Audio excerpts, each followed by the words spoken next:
astronomie, astrophysique, cosmologie, astroparticules. Ça se passe là-haut, par Eric Simon. L'évolution de la masse en fonction de la distance radiale dans un gros amas de galaxies a été mesurée avec une bonne précision par une équipe européenne grâce à des observations effectuées au VLT. Le profil de la densité de matière noire en fonction de la distance est déterminé et se révèle tout à fait cohérent avec ce que prédit le modèle cosmologique standard, lambda CDM. Une étude parue dans Astronomy and Astrophysics. La forme du profil de densité des halos de galaxies ou des amas de galaxies nous donne des informations sur la nature potentielle de la matière noire et sur ses interactions avec la matière baryonique. Friction, auto-interaction, etc.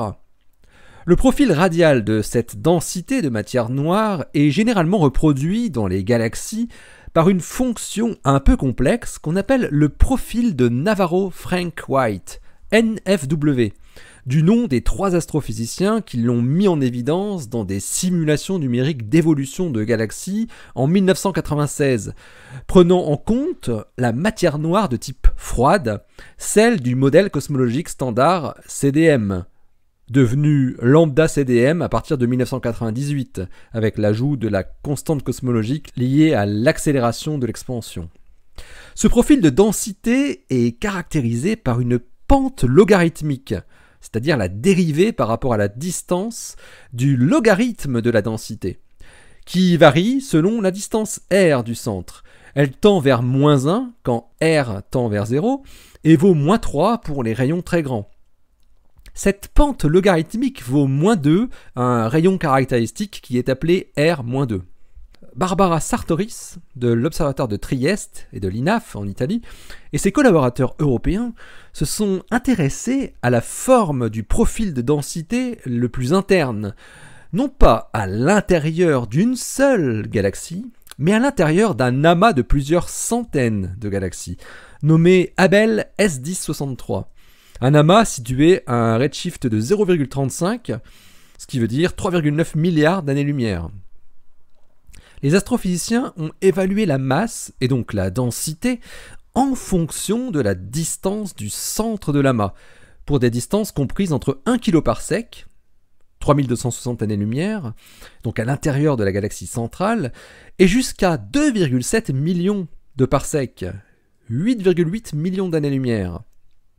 Dans ce volume de l'amas, on dénombre pas moins de 1234 galaxies, dont 104 d'entre elles se trouvent dans le cœur de l'amas dans un rayon inférieur à 200 kg par sec.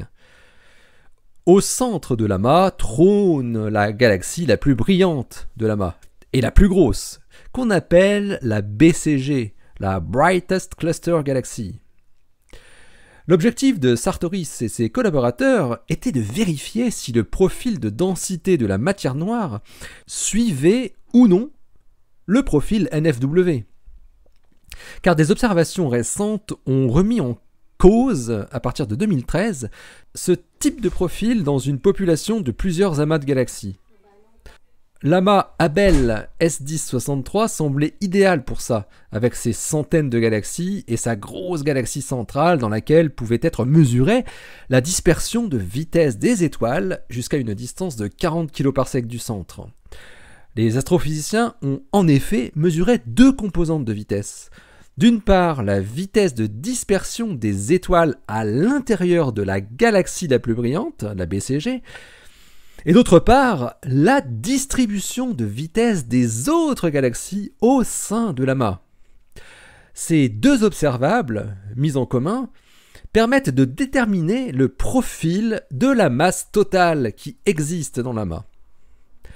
Les vitesses sont bien sûr obtenues grâce à la spectroscopie très fine que permettent les spectrographes VIMOS et MUSE montés sur le Very Large Telescope, via l'analyse fine de l'effet Doppler, mesuré à la fois dans la galaxie centrale et sur les centaines de galaxies se trouvant autour d'elle dans l'amas.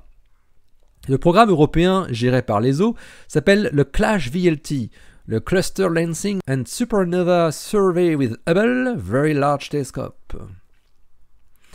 Parallèlement à ces mesures de vitesse qui donnent la masse totale, la masse de matière baryonique, c'est-à-dire la matière ordinaire, est mesurée sous la forme de 3 composantes distinctes, via la lumière. Les étoiles de la galaxie centrale, les étoiles des autres galaxies, et le gaz intergalactique, ou intra-amas. Le profil de la densité de matière noire en fonction de la distance radiale est ensuite déduit simplement en soustrayant du profil de la densité totale celui de la densité de matière baryonique. Les chercheurs mesurent ainsi la pente logarithmique du profil de densité de matière noire pour la partie la plus interne d'un vaste halo de matière noire de la taille d'un amas de galaxies, en dessous du rayon caractéristique R-2. Ils utilisent un paramètre qu'ils nomment gamma dm et qui doit être égal à 1 si le profil de densité qu'ils trouvent correspond à un profil de Navarro-Frank White. À partir de leurs observations et de leurs analyses, Barbara Sartoris et ses collègues obtiennent une valeur de gamma dm égale à 0,99, plus ou moins 0,04. Le profil de densité de matière noire de l'amas Abell S10-63 colle donc parfaitement avec le profil de densité NFW, sous-tendu par le modèle lambda CDM. De plus, les astrophysiciens ajoutent que le profil de densité qu'ils trouvent se révèle être également en excellent accord avec des mesures indépendantes du profil de masse obtenues d'un côté par des mesures sur le gaz chaud en rayon X avec Chandra et d'un autre côté par des analyses d'effets de lentilles gravitationnelles observées avec Hubble sur ce même amas de galaxies. Alors, pour donner une idée de la prédominance de la matière noire dans cet amas de galaxies, il faut préciser que la masse totale contenue dans un rayon de 2,7 mégaparsec, d'après les chercheurs, vaut 3 millions de milliards de masses solaires, 3 10 puissance 15. Le gaz représente 400 000 milliards de masses solaires, 4 10 puissance 14.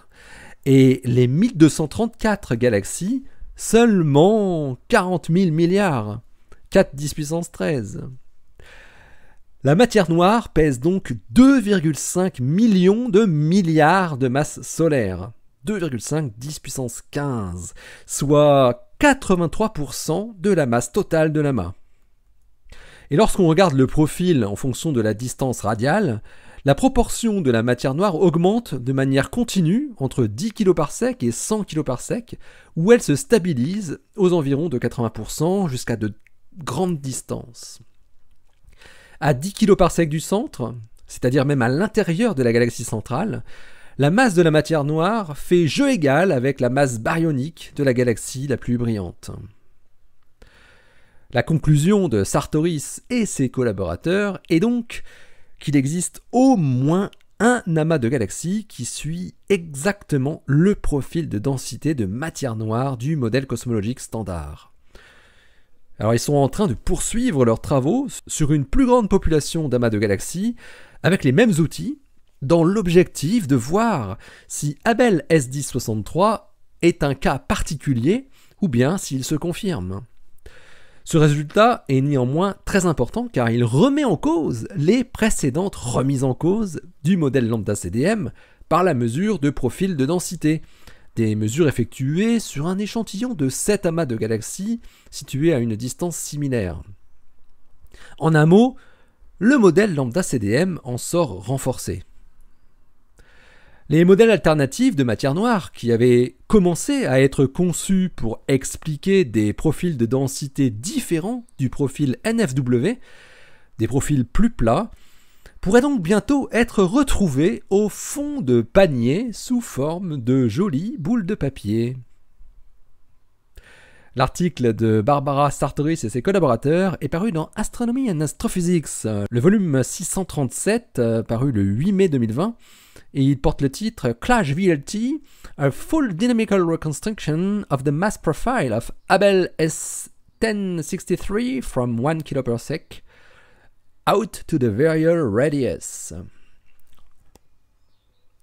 Allez, d'ici la prochaine, portez-vous bien, restez bien les yeux vers le ciel et les pieds sur terre.